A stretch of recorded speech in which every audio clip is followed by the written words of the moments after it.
But this is Star Radio UK, your favorite African and Caribbean radio station in London. Bringing the time now to 7 minutes past the top of the hour.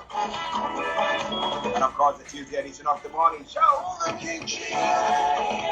you look at the time now, that means that we have a special bit that has to come your way. That is nothing that update from Nigeria. The White Lion himself, Mr. OLAYOMI KOIKI, my brother, colleague, and co-presenter. If you miss out your way, you know what?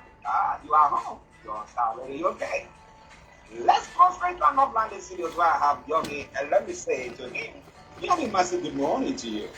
Well, a very beautiful, bright morning to you back in the studio, Mr. Archie. Good morning, Frank. Good morning to our viewers and listeners from around the globe, and welcome once again to the finest African and Caribbean radio station in London. And as we prepare the morning day of the first edition of the morning show on Tuesday, the 12th day of September. Yesterday was a very, very unique day, as we always say, For those of us that remember the 9/11, we continue to pray for peace around the world, and we continue to hope that many would have peace, just as we will be discussing Nigeria again this morning. Good morning, Mr. Archie. Let me come back again to you in the studio.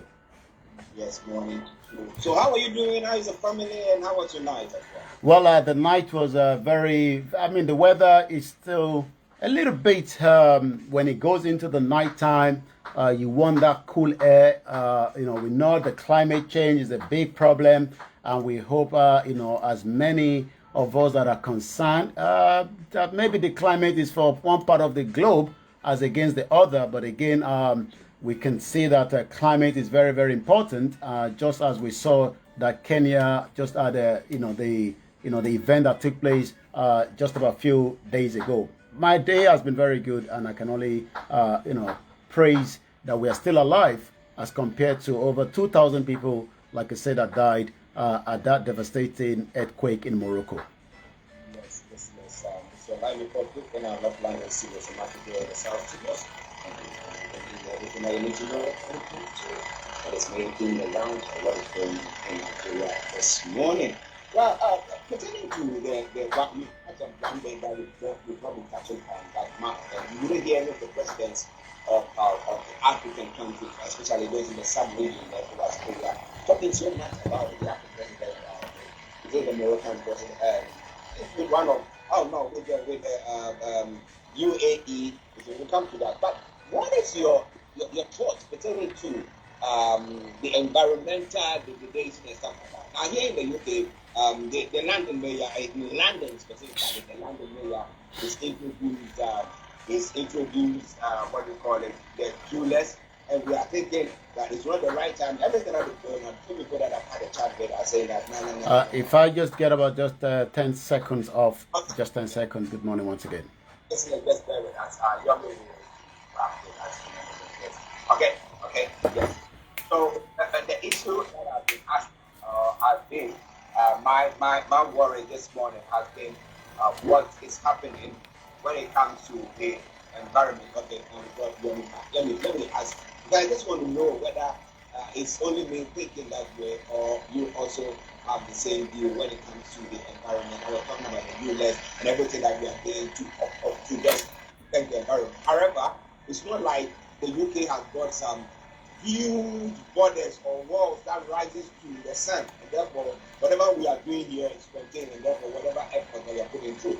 But you look at the African continent, you look at Nigeria, we have good oil, but we're not having the oil refinery. We're not doing so much with whatever resources that we have. So if we want to just say, okay, the advanced countries have done it, they say we should all stop. And now we are talking about some countries saying, the African countries saying they're going to be introducing electric cars and stuff like that. We've not got enough electricity to be powering our own homes. How do you see that? I mean, how our leaders should address that issue? I know it's quite a complicated one. I think there is a lot of work that needs to be done when it comes to the climate change, and part of that is making the accessibility. I was out yesterday. You talked about the ULEX. It seems that many of us probably have to abandon driving so that we can be able to go on the public transport. But again, many countries like Africa, in Nigeria, wants to also go in that direction. I know in Abuja, I have seen the stations where you can recharge your vehicle. But again, when you compare Abuja to somewhere in Jigawa or Kebbi or some other state across the country, the question is, is it something that can be done when it comes to, such issues as well? But when we talk about climate change, many Africans believe that we are not yet there. We need to first get things right, fix, the continent before we can even talk about climate change. But we, like it did said, whatever air we are breathing here is the same air that travels, to other part of the globe as well. And part of what we're going to be touching on later on is, that the president would also be returning back to, we know he had a stopover at the UAE, but he will be returning back for, COP28. COP28 is going to be hosted, by the UAE later on, towards the end of this year. And what does the COP28 actually talks about? It talks about the the issues surrounding, the climate change. And this UAE would be a milestone moment when the world will actually take stock of its progress on the Paris Agreement. We're talking about the first global stock take, will provide the comprehensive assessment of the progress since what we call the adoption of the Paris Agreement. The GST will help align effort on climate action, including putting measures in place to bridge the gap. I had the privilege to monitor what was happening, not the A12 here in UK. We're talking about the A12 motorway in Europe, where the climate protester for 3 days literally shut down the motorway because of the protest. And it seems that the police actually have to say that it is time now that the government in Europe speak to them, because it's not just disrupting life, it's also disrupting the economy of the European side of things as well. So you can see that when it comes to climate change, there are some people out there, we've seen them in UK every now and then, blocking up the motorway, delaying the traffic, but they are saying that it is better we delay it and allow it to become a problem, in the future. So when we talk about the global warming, it is not just affecting Europe, Africa is also being affected, and Nigeria is one of them. Well, Africa is being affected. So we'll see the conference that will be taking place very soon. And Yomi has said that the question will be there. But the question is, did we cause the damage? Somebody say, no, have we benefited from it? Somebody say, not as much. But why are we paying for it? So maybe the advanced countries have to give us enough to stop us from also pursuing that. If not, I would just say, look, they've done that, they've developed their land and everything, and things are better for them. Let us also do that. When we all get apart, then we cannot say now, let's now think about how to stop it. But well, that is my thing, right? Listen and start ready. Now, behind this OLAYOMI KOIKI, you can see a picture of the president and the UAE leaders, one of them there. Yomi, how was the president's conversation with the UAE? How did it all go? The visa paid and everything, how did it all go? Yomi? Well, we were getting, the feel of part of the discussion between Nigeria and the United Arab Emirates, one of the most rich Gulf country across, the world. But again, it seems that as many Nigerians are still looking into, the outcome. One thing that you talked about is the visa ban on the Nigerian travelers has been lifted immediately. This is actually coming from the special advisor to the president, Juri Ngeleli, yesterday. We're also going to be seeing more diplomatic development between the two countries worth billions of dollars. The focus area will be the defense, the agriculture, and some other sectors as well. We also saw from the statement release when it comes to the airline, there's been a lot of pressure between Nigeria and the airline. We're talking about the Emirates and also the Etihad airline that traveled to Nigeria. Remember the former president, there was issue when it comes to recouping their money that was spent as well.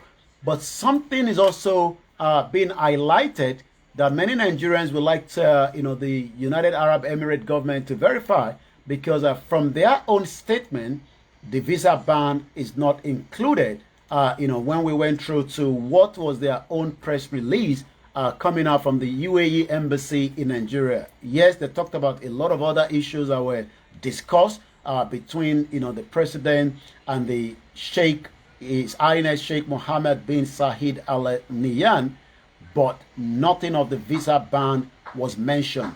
But again, it is still early. We just have to wait and see.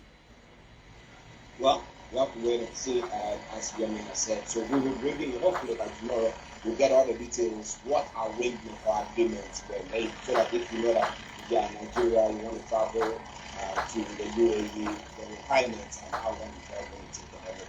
Right. Start with the UK. If I'm not landed studios, which are landed in this afternoon.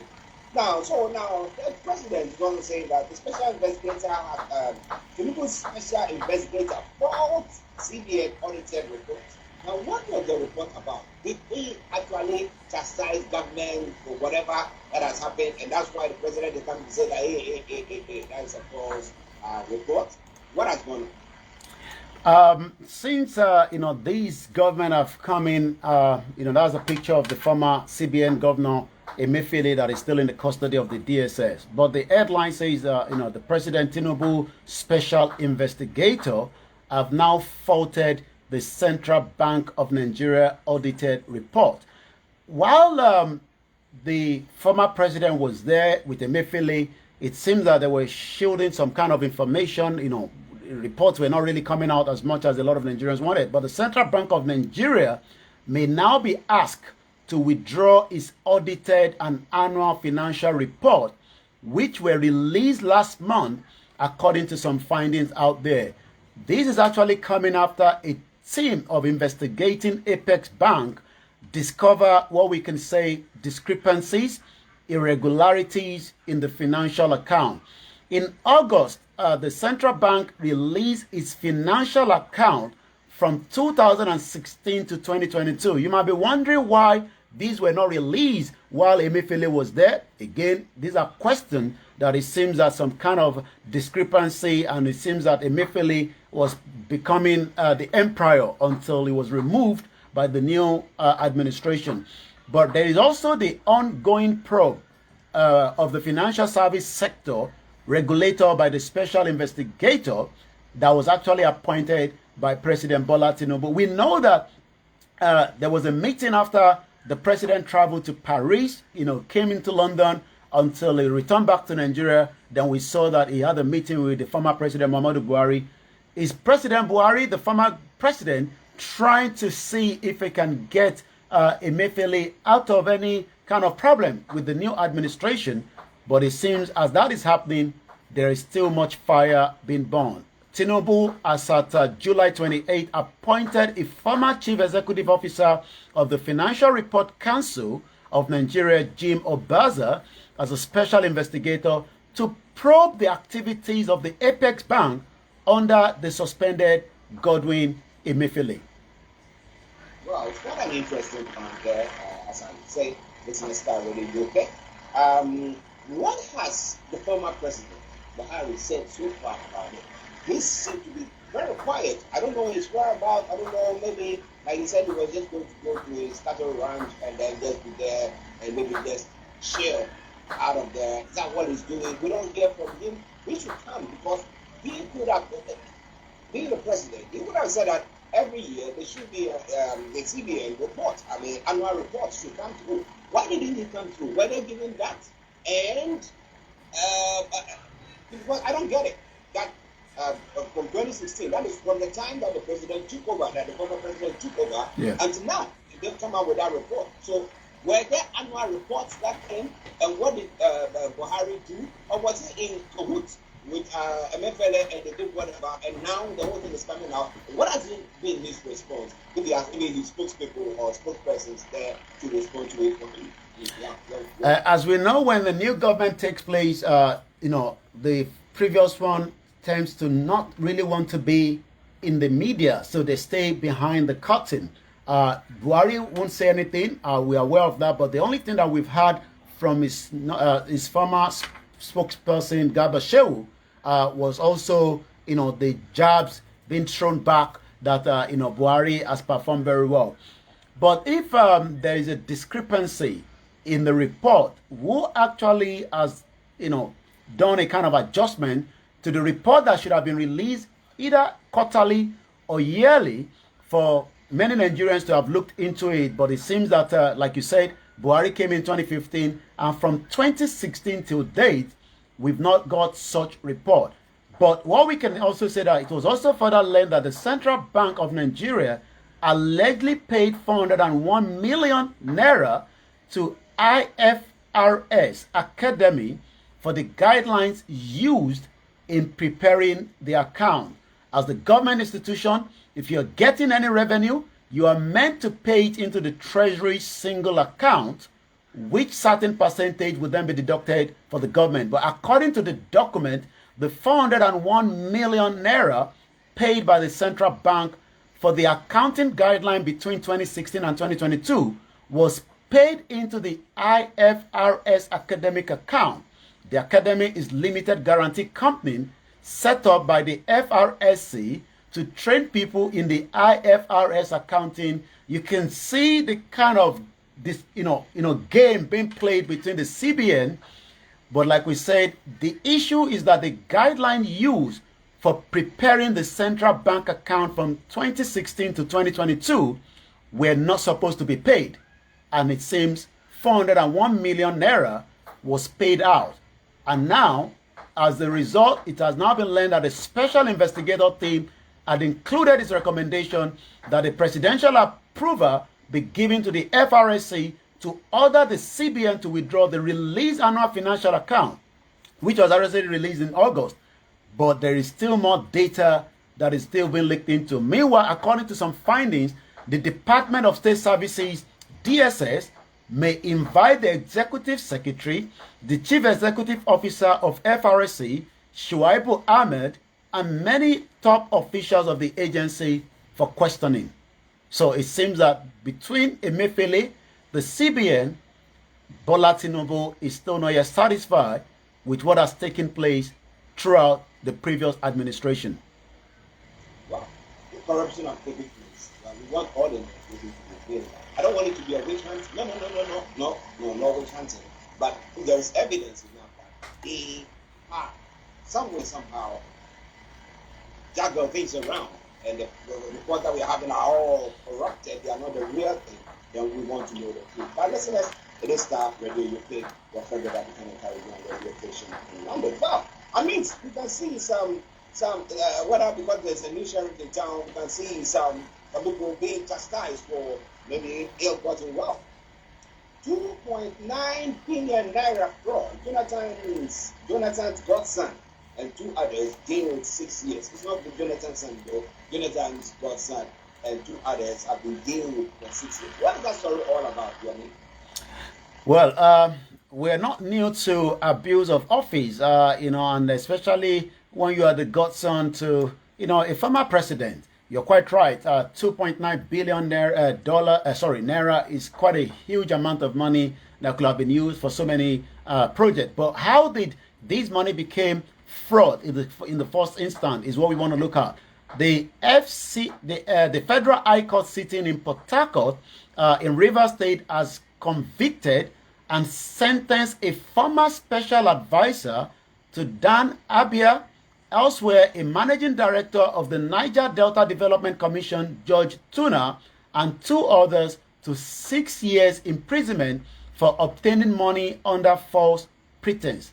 The two others, Ebis Urubebe, Uzogo Chidebere, have also been sentenced along Tona by the presiding judge, Justice A.T. Mohammed, who were also convicted of money laundering, conversion of funds, and forgery contrary to Section 1 of the Advanced Fee Fraud and Other Fraud-Related Offences Act 2006, which is also punishable under Section 13 of the same act. The defendants were originally arraigned by the Economic and Financial Crimes Commission in 2007. It seems that, as we always say, when you're the big man, the court case can drag and drag and drag, but if you're just a layman, you're likely to be brought into the court and then either not even to the court, you might end up in the prison for a very long time without being arraigned.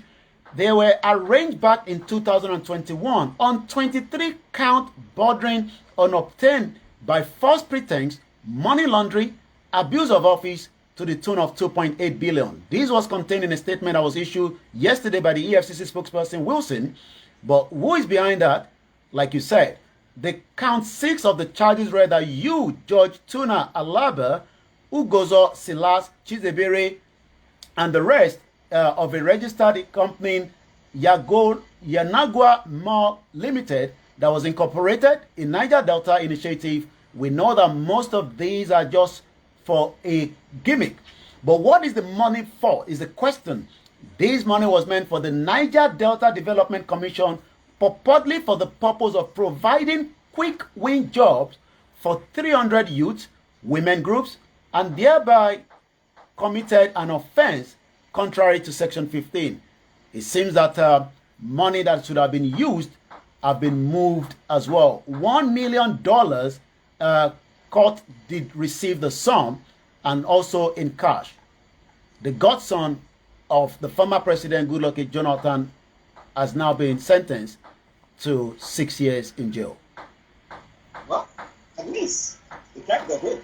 And let's see how it all pans out. Well, others who are also caught in sidetrack, I believe that the law should wear the way they're supposed to. All right then, let's start Radio UK, your favorite African and Caribbean radio station in London. Okay, now moving on to some other stories. Well, we know that after the appeals court, the tribunal, the position hearing and the ruling by them, so that things would have cooled down a bit. However, it seems not to have. We know that Atiku is trying to do everything possible to get the necessary information that he wants about the certification of the president, Tinubu. And but Tinubu is saying that he says Atiku is trying to sandbag me. Chicago University document showing I was female, not my fault. Tinubu begged US judge. So if he said that well, the university is showing that the Tinubu who attended that particular class, I don't know the full name of how it was registered, was a female, and he said it's not your fault. At least you can publish one of the pictures of your what do you call them, your group that graduated that particular year or whatever, so that we all see evidence. So you can let that article just go whatever or whatever, say whatever. But he seems not doing that. But he seems to be going to the court and say, please, just you don't give him all that. Is he hiding something, you mean? Well, is he hiding something? It seems that the two big guns are fighting it somewhere in Chicago, where Atiku still believes that it is his right under the law in that state that Bola Tinubu academic results should be released to him. That is going to happen. Whether that is going to make any changes in time for the Supreme Court is something that we do not know. But you're quite right. The President Bola Tinubu is, Monday bagged, the federal judge in the United States to ignore record that suggests that the person who was admitted into the Chicago State University in the 70s was a female, saying his Nigerian political rival, Atiku Abubakar, was trying to sandbag him. The question is, we've seen male change to female, and we've seen female change to male. So maybe it was a female that is changing to male. But again, if you're going into, a public arena, you would then have to release as much information, at least even to sometimes your medical record, so that people can know that you are fit, to take the position of the job that you're asking for. But it has now been established beyond pre-adventure that it is improper to sandbag one's opponent by raising a new matter, Mr. Tinubu said yesterday, filing before Judge Jeffrey Gilbert of the United States District Court of the Northern District of Illinois. One of Mr. Tinubu's lawyer in the case, Christopher, entered today an argument on the Nigerian president's behalf. It is still a fight that Atiku wants to conclude. Maybe there's something Atiku must have been told, and he's trying to, if he's not going to use that even to win a comeback, at least to expose the President of the Federal Republic of Nigeria when it comes to his academic report. For instance, at the least 2 different certificates that has been issued by the school in Mr. Tinubu's name that are already in the public domain. One was issued directly to Mr. Tinubu, while the others was issued to a Nigerian lawyer who obtained a subpoena for the record last year. The one given to Mr. Tinubu said he graduated on June 22, 1979, having been admitted in 1977, while the one issued to the Nigerian lawyer, Mike Enahoro, either carried June 27 to 1979. Still, the additional record of the admission submitted by the CSU under 2022 showed that a certain Bola Tinubu, who was admitted to the Chicago State University, also in the same name in 1977, presented a Southwest College result belonging to a female. Well, we live in a world where, like Yomi said, people are changing from male to female, female to male. Some are saying they are binary, some are saying they are what. So today I am this, tomorrow I'm that. So he decided that at that time he was a female and now he's a man. What's your view? All right, then let me acknowledge Sarifuddin Mojid. Thank you very much. And Lola Little. Good morning to you all. Thank you very much. Oluremi, good morning to you. My Bishop, hey! I hope you are doing very, very well, and good morning to you as well. Listen, at Star Radio UK, 11:34 the time. Star Radio UK, the station, the morning show, the program. One other story, and then I'll leave your mail to bring you all the rest. Unknown gunmen, bandits, Boko Haram should surrender or be eliminated. That's what the army is saying. Now we have information that has come through to say that the former president had some forces in the southeast who were the ones perpetrating evil, killing the indigents and saying that it was the IPOP who were doing that. So, Yomi, what do you think about that this morning? Well, you wonder why the Nigerian security have to tell us, that the Boko Haram must surrender. I mean, we don't expect them to be telling us that they should surrender. We're expecting them, to go after them and take them out and make Nigeria a free country. But the Chief Defense Staff, General Christopher Musa, says that the military will continue to go after all the advisories until they surrender or they are going to be eliminated. Actually, yesterday, the Chief of Defense Staff, General Musa, gave the assurance in Jaji in Kaduna while he was addressing participants of the Senior Course 46 of the Armed Force Command and Staff College. He actually said that in the paper titled, Nigeria's Security and the Defense Policy, my leadership concept for the armed force of the Nigeria and the state, that criminal element doubting the capability of the armed force would not live to tell the story.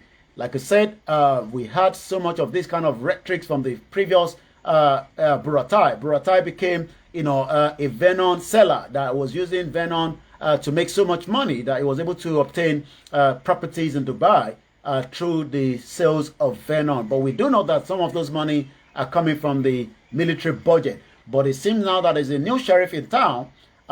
His advisory is surrender or the armed forces will keep going after each one of you.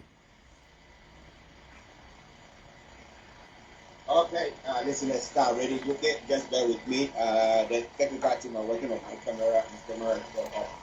But it is the morning show and updates from Nigeria. Time now 11:36, and I'm give the rest of them to bring you all the other stories. Over to you.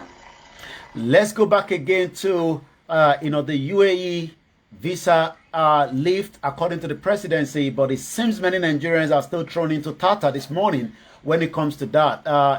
An activist, Comrade Deji Adeyanju, says, so if the United Arab Emirates has not lifted the visa ban on Nigeria and the special media to the president, Ngali Ajuri, the twerking liar. It seems that we're starting with another one that, the liar Mohammed, the liar, that continued to tell many international community that Nigeria was a safe haven when it comes to, security, as we know that they left Nigeria with more open doors of security issue. APC, you will all crumble for making me commend Tinubu for nothing yesterday. Commend Tinubu for saying nothing yesterday. I hereby withdraw my corn plantation presented to Tinubu yesterday. He should come back and eat amala. Also, Jackson, who would say a jury in Galilee lied. No visa deal with the United Arab Emirates. Let's take you now to some of the other headlines, and that is still just what is trending on the social media at 11:37.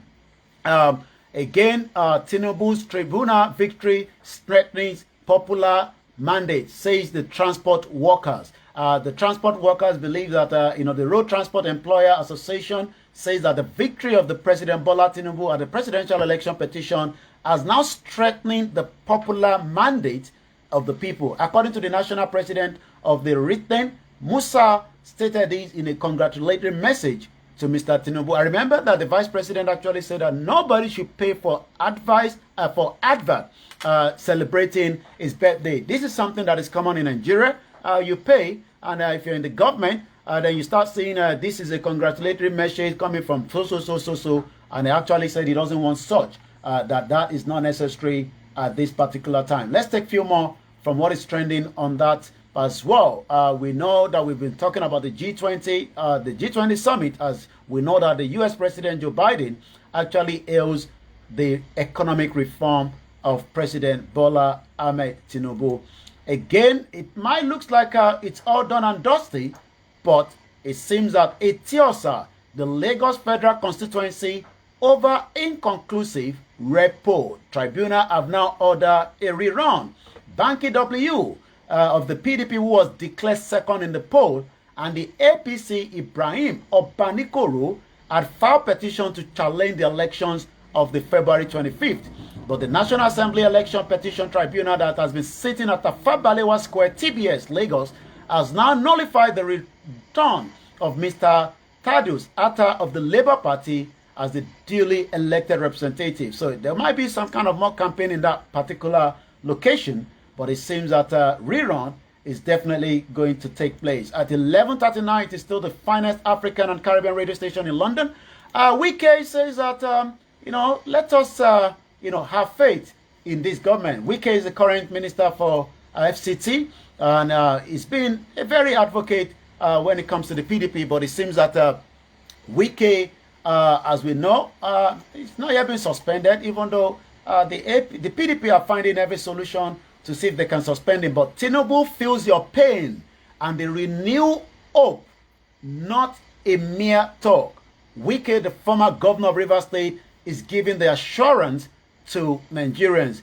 He wants the best for the country, and that is why I said I will serve in his cabinet, because he has shown Nigerians that he feels their pain. This is coming from Nelson Wike, as he continues to say the President Bola Tinubu is feeling the pain of many Nigerians. This was taking place yesterday at the Minister of the Federal Republic Territory said this during the flag up of the rehabilitation of the roads in the Gaki area of the state.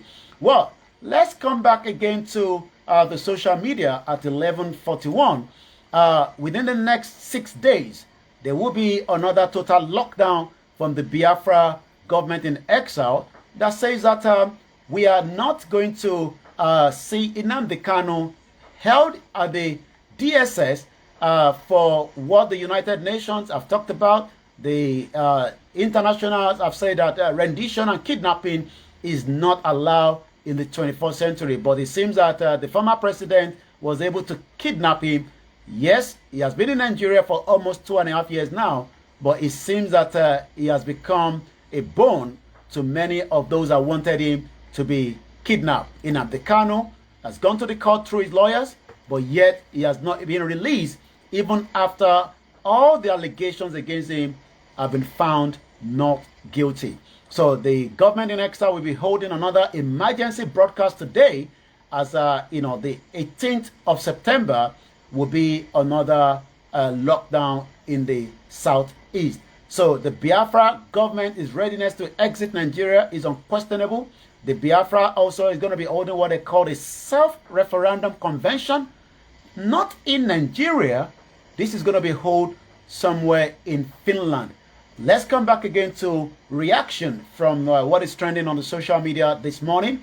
As the United Arab Emirates is trending, you can tell that many Nigerians are still confused. Last week, we talked about Nigeria with a Nigerian passport, with a resident permit in UK, cannot go to Dubai because he's asked to have about £10,000. He's not going on a business visit, on a visiting visit, but you wonder why you need £10,000 in your account. Many Nigerians are living there. So the reaction of Nigeria on that issue is actually one of the biggest trends this morning. And as many Nigerians continue to ask questions surrounding, the visa ban and the other issues as well. Let's now look at some of the reactions and then talk about some other issues that is trending as well. The Naira will definitely fall again. It is a welcome development. Alhamdulillah for everything. I am not interested. Are you still confused, or is the confusion clear? And again, the last one says, happy, but at what cost are we getting a good bargain? This one says, all APC media have been doing since June is republishing the same news that was released during Buhari's tenure. So you can see some of the argument there that is being trending. Again, as Ilorin continue, with the case between, the young man that was kidnapped from Ibadan, the case will resume back. It's been a lot of tension between the traditional, in Ilorin and the Muslim in that particular state, and we hope the state will look into it as well. Let's take a few more, and then I'm going to come back again to you in the studio. Once again, it is still the Star Radio UK, the finest African and Caribbean radio station in London. Let's take one from African Confidential at Bumi_speaks. You are calling for justice in Nigeria. Do you even realize that you're actually calling for a disintegration with a question mark? Nigeria was founded on impunity and are sustained by corruption and injustice. So an end to injustice is actually an end to Nigeria. Why then oppose the agitations for the breakup of Nigeria? That also is coming from another person's Fubura says, any traditional ruler, even if he's from my place, who is supporting cultism, I assure you that as I have stated, with Anuada, I will come after you. You can tell that there's a lot of tension out there. Sowore has his son celebrating birthday, and we say happy birthday because we know that Sowore has been to the studio. Says happy birthday to my comrade son, Komi Sowore. Sowore has not been able to go to America. I believe his passport is still being held, and it seems that Sowore remain in Nigeria as they continue to fight so many other injustices. I'm going to take one last one, and this is actually coming from Dr. Kemi Olunloyo. He says, and I quote, this was 14 hours ago. There's been a trending video that has been circulating, and she's responding to that. Mr. Said Ola Sukami says she was never Moyo's boyfriend, let alone a fiancé. The same way Tiwa lied that Abolo was someone she used to date, Saida said that Moyo paid her as a gigolo to have sex and make a tape. And that tape is now in the public domain. He also said that he has another 2 other Nollywood women who paid him for the video of the sex. But those names are shocking. This one we rock again doesn't look like Moyo has a case right now. These are some of the trending on the social media this morning. And at 11:46, I'll come back again to you in the studio, Mr. Archie. Well, listen, everything in the studio.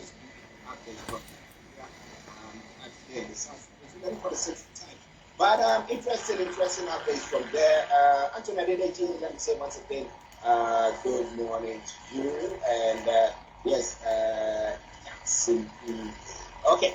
Now, interestingly, there's one other story, a breaking story from Nigeria, from Lagos. A heavily loaded truck has fallen on a lane on Otedola Bridge, Ojodu Berger, in Lagos State, now leading to a gridlock on the busy road. The accident, which happened Tuesday, has resulted in traffic congestion in Port Lagos, Ibadan Expressway, and Ojodu Berger as the bridge is flooded.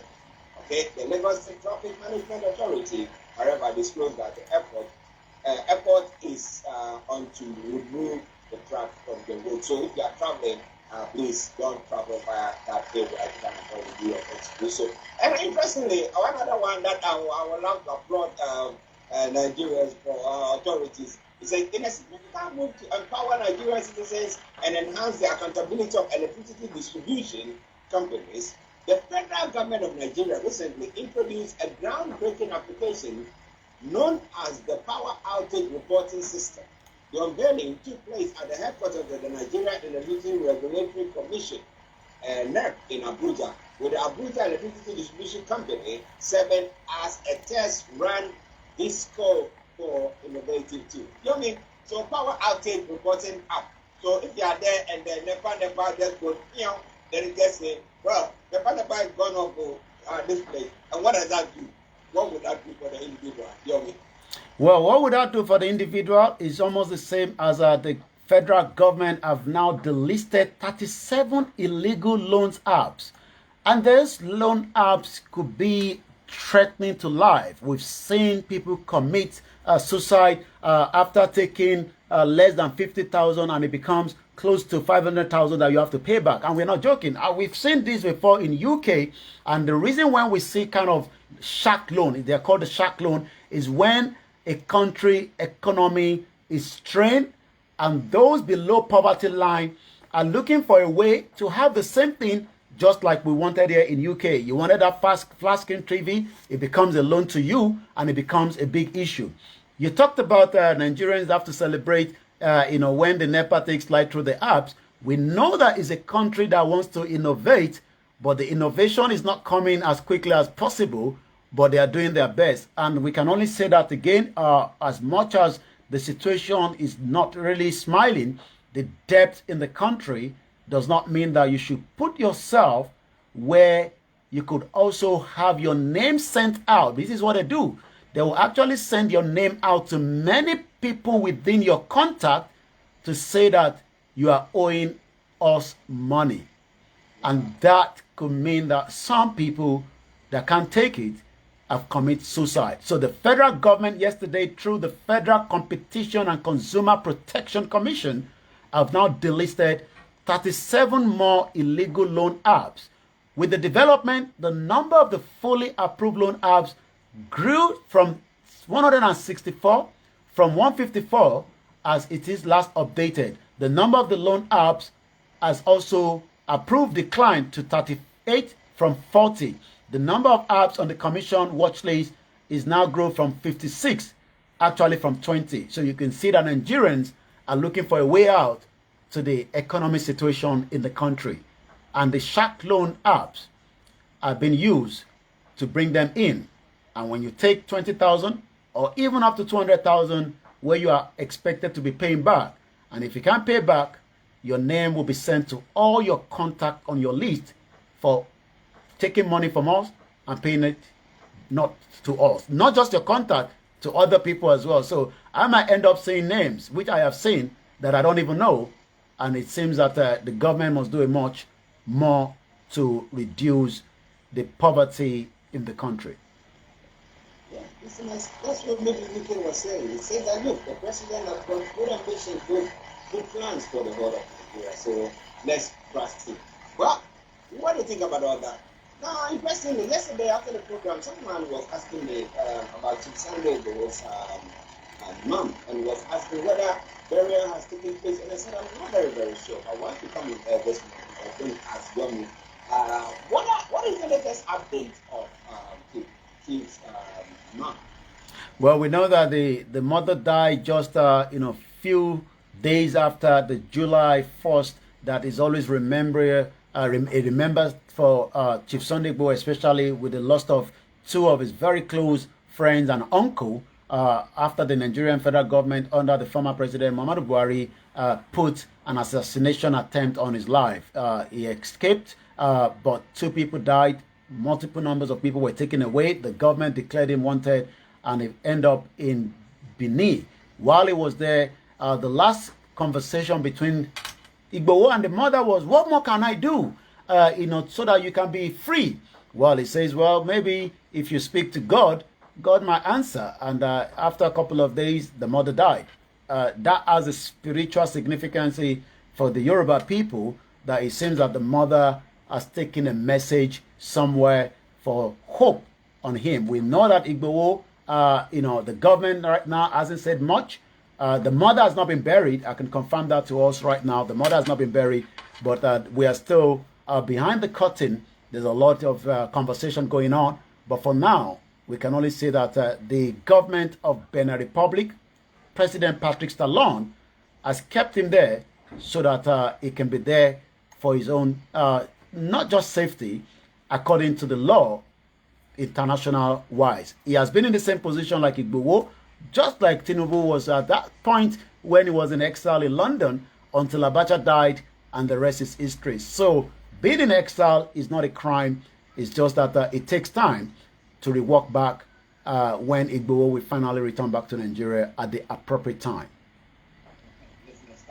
Just another one, just a quick one. Now, what do you call it? Okay, the name is included. SOWORE's case. Now, in SOWORE's case, why hasn't he been either, whether it's going to be facing prison or whatever charges that they've leveled against him, and then he'll be given the freedom to travel? Why are they still holding on to him there? I mean, so he's in Abuja all the time. He cannot leave Abuja and go elsewhere. SOWORE case between the federal government is got to do with SOWORE called for hashtag revolution now, and it seems that the federal government was not really pleased with such. SOWORE was picked up, and since then SOWORE has been going to the court. His passport was taken off him.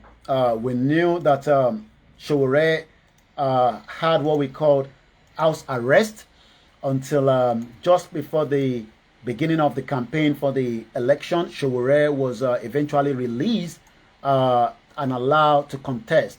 And since then, the case has still been ongoing. He's not yet a free man, but he's still challenging what we can say between the Federal High Court and the Omoyele SOWORE of what we call the 2019 Revolution Now protest that the federal government says was illegal. But we know that delivering the judgment in the fundamental, and this was sometime last year, delivering the judgment in the fundamental right enforcement suit that was filed by Omoyele SOWORE, the judge Obiara Ogwato, ordered the state security service to pay him 1 million. Such money never get paid anyway, so nobody, just like Igbo, has not been paid after the Oyo court asked that money needs to be paid for the damage of his property, even though the inflation has affected that, so they might have to pay a little bit extra. But again, what we can confirm is that SOWORE, a human rights suit that was filed by SOWORE, the judge, Mrs. Chineka, on December 8, 2021, has also ordered the DSS to immediately release the iPhone and a cash of 10,000 naira, which was allegedly to have been forcefully taken from him without a court warrant. But SOWORE is still out there. He was a presidential aspirant. Many Nigerians didn't vote him, but they believe that revolution now, just as he's celebrating the son's birthday, is the only solution to the country current state of things. Okay, listeners, let's say thank you very much. Mr. Olayomi Koiki. Join me before you go. Well, Archie takes you to the rest of the program. I'll be on again tomorrow as we continue to monitor other news around the world. But for now, it is the finest African and Caribbean radio station in London. And from the North London studio here, I say very good morning, good afternoon to everyone that have joined us, from the TikTok to the Twitter to other platforms as well. Remember to follow us on the social media on the STARR Radio UK. Have a very good afternoon. Bye for now. Well, listeners, that has been updates from Nigeria with Mr.